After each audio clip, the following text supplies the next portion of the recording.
Hey guys, what's up?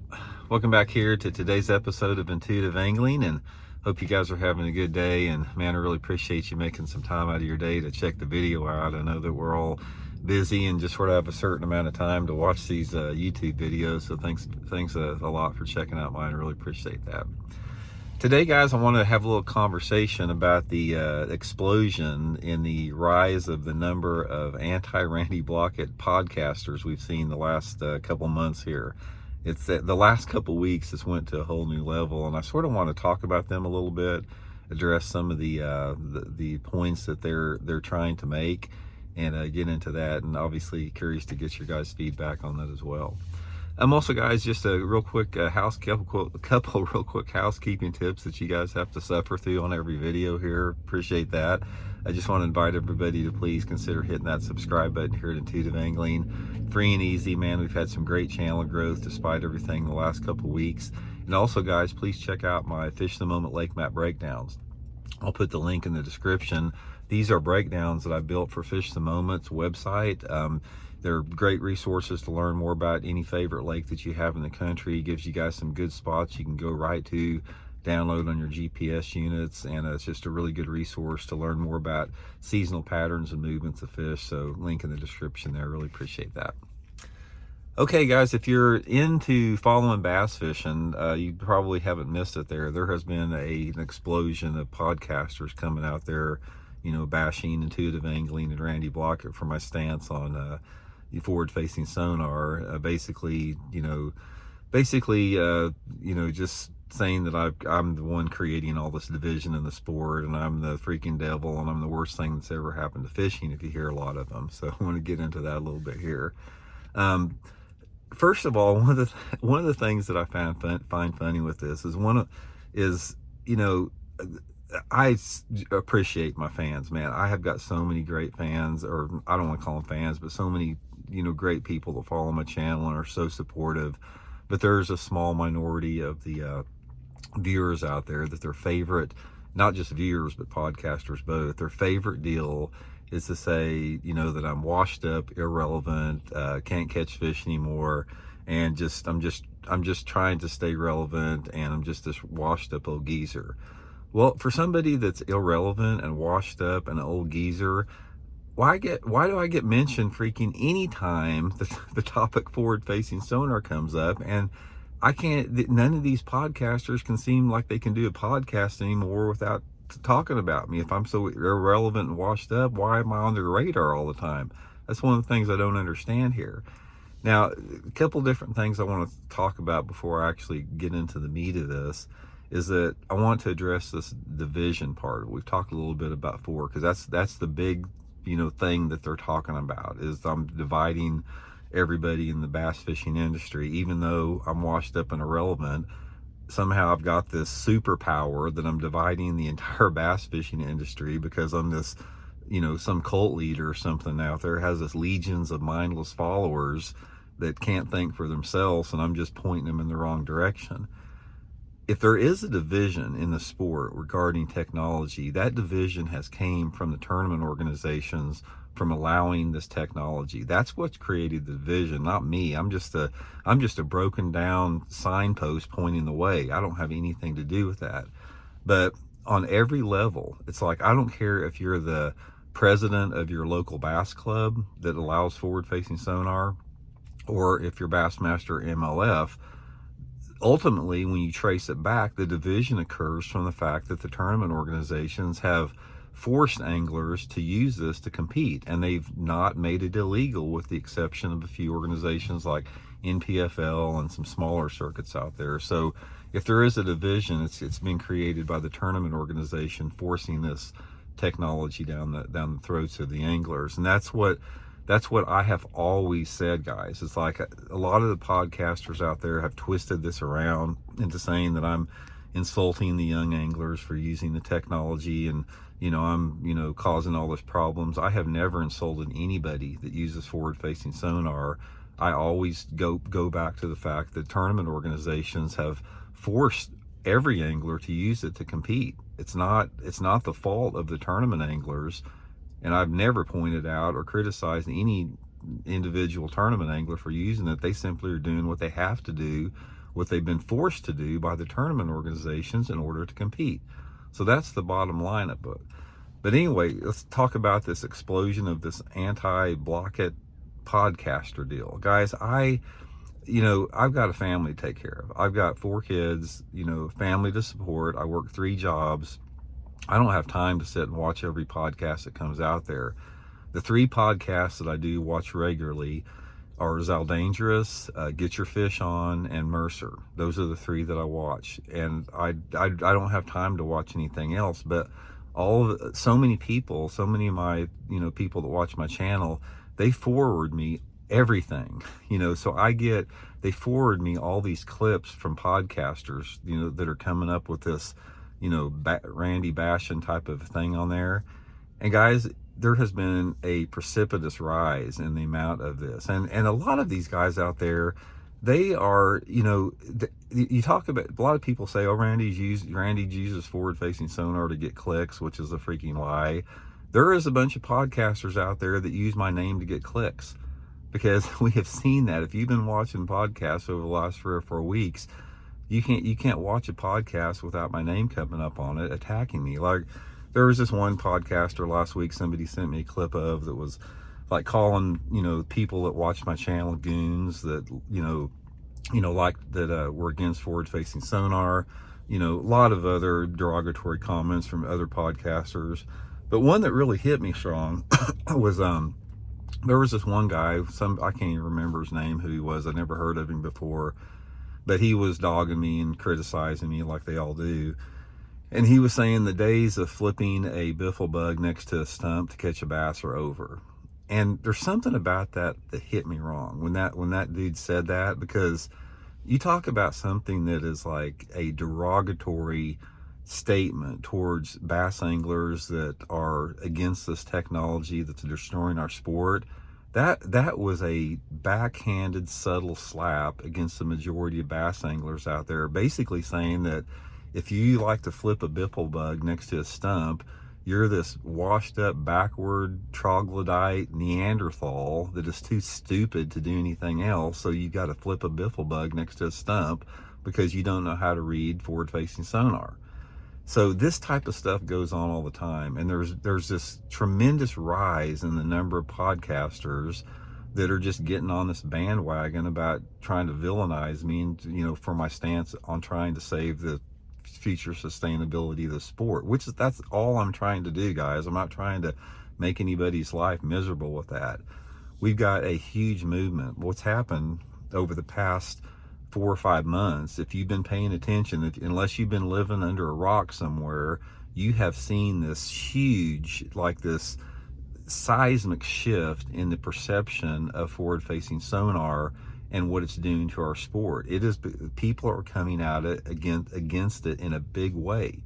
Now, one of the things that I've tried to do, I don't have this big, massive ego. So when I see podcasters coming on and criticizing me, I listen to that. I don't get all puffed up about it, because I want to know what they got to say, and if there's something I can do to improve the situation, I can. Now, one of the things that we talked about that I'm doing, guys, is I coined the phrase and developed the phrase cheater box for forward-facing sonar.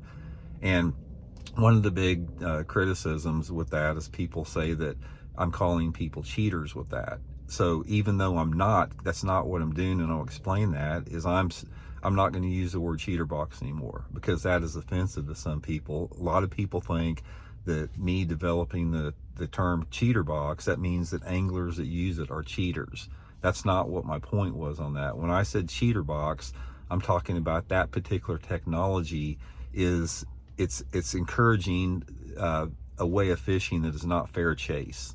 It's not fair chase to give the animal, the creature out there, the respect it deserves to be caught. And by using that technology, that technology is it allows somebody to cheat, even though it's legal cheating. So regardless, what I'm saying is that offended people. So you won't hear me using the term cheater box anymore. I will continue to use the word spotlighting, because that's what it is. I mean, forward-facing sonar is spotlighting for bass, so I'm not going to stop using that. But anyway, guys, it's one of it's been unbelievable over the past 3 or 4 weeks about all these podcasters that a lot of them I've never even heard before. I mean, in fact, most of them I've never even heard before, because anymore everybody's got a dang podcast, and everybody jumps on Randy Blaukat because he's this target and he's been villainized, and they just, it's a good way for them to get clicks. It is, because if they mention my name on there, they're going to get a lot of clicks. That's just the nature of social media. That's the nature of YouTube. So you got to have a little bit of a thick skin. And there's a lot of people out there. There's a lot of pros and podcasters that are very thin-skinned. But I try to be really open-minded in the whole thing, and I understand the nature of social media, and I understand I understand that social media and YouTube and being able to comment anonymously, it gives people the freedom to say things that they normally wouldn't say in person. And we're all I include myself in that, because I've made comments on social media too that if I would have really stepped back and taken a step back, I probably said, I probably should have just kept that to myself. But that's just the nature of social media, and we all fall into that trap. So I understand how easy it is to do that. But anyway, guys, I can't wait till we get past this, man. We're all so exhausted. I mean, if you follow bass fishing, you got to be exhausted on this forward-facing sonar, conversation, because it's not going away. And the reason it doesn't go away is because it's just a huge deal. It's like people say all the time, it's like, stop talking about it. You're beating a dead horse and all that type of stuff. But I equate this. It's like, let's say, for example, NASA found an asteroid that was a half-mile wide, and it's headed towards Earth, and it's going to make Earth impact in a year from now. It's like you can't ignore that asteroid. It's like you can't wake up and people say, oh, it's like quit obsessing on the asteroid that's going to hit us in a year from now. It's the same way in a different context with this forward-facing sonar, because anybody that takes the time and has some critical thinking skills and looks at this at a very, very unbiased point of view on every single metric, there's nothing that is good about it at all. Nothing. It's like, I don't care if it's from an environmental or conservation standpoint, or if it's for a baseline tradition and heritage of the sport, or it's for some type of a level playing field, or trying to level out some inequities within the sport. There's nothing good about it, that technology whatsoever, and it's got to go, and it's going to go, because, like I said, guys, there has been a shift. It's like, if you're paying attention, you've seen it. There are people that have been nonverbal about it, and sort of on the fence, that are turning the page with it, and they don't want to see it anymore. They've seen the impact, the negative impact that it's had on the sport, and it's beginning to turn, and we're really seeing a turn. What ultimately is going to get rid of forward-facing sonar is the impact that it's having on the industry, as far as the reduction of sales, like across the board. I don't care if it's tournament participation being down, if it's boat sales being down, if it's tackle sales being down. So much, all that co-angler participation tanking, all this stuff can be directly traced back to forward-facing sonar. And what's going to have to happen here is the electronic companies and the tournament organizations are going to have to come to a realism that people aren't stupid, and they see this going on, and it's going to have to be removed from competitive and recreational fishing. Now, given that, let me say one thing about forward-facing sonar. It's an incredible technology. I'm not, whoever developed it is a freaking genius with that. But it's the same with whoever developed the thermonuclear bomb. It's like, it's this incredible weapon, but it's something we don't ever want to have to use. And the thing about it is, forward-facing sonar should just be in the hands of the people that need to use it. And where forward-facing sonar needs to be relegated to is to, like, conservation efforts, where, conservation departments can monitor fish populations, search and recovery efforts, with the law enforcement and military. There's a lot of different applications for forward-facing sonar, but it doesn't have any place in recreational sport fishing, especially tournament angling. I can understand that I can understand that there might be some place for forward-facing sonar within recreational fishing, within some limitations. If the conservation departments would have some type of limitations and make stricter creel limits, because it makes fish so much easier to catch. That's one aspect of it. But guys, it doesn't have any business in any type of competitive fishing. It really doesn't. It's like it creates such an unlevel playing field, and takes away so much of the intrinsic value of the sport. People are waking up and seeing that it's gonna change. I mean, there's just too much pressure on it with that. So anyway, I just want to throw that out there. Like I said, it's we've just seen this huge rise of this, Blaukat-Bashing podcaster out there for clicks. I mean, that's what it is, and that's just the nature of social media. I don't blame those people. I don't blame if you're one of those podcasters out there that are, have seen your YouTube revenue uptick since you started bashing me. I understand why you're doing that. I mean, you're trying to get your channel traction and trying to get views and trying to make more money. I mean, I get that. But one of the things about that, if you're going to do that, if you're one of those podcasters that love to bash me, at least show both sides of the story. Now that's what I can respect. If there's a podcast out there that wants to bash me for my stance on forward-facing sonar, that's fine. You have the right to do that. But let's have a balanced conversation on the thing. Let's instead of calling my viewers goons for not wanting to use forward-facing sonar, let's have a respectful, civil discussion on this particular topic, and leave me out of it, guys. I don't understand why it's so difficult for some people to stop attacking the messenger and focus on the message. Again, I'm just a freaking signpost pointing the way. It's not about me. I'm irrelevant in this whole picture. I'm just throwing out this topic for discussion. So let's stay on the topic, and just all of us do better with that. I'm working to do better. I'm not using the term cheater box anymore.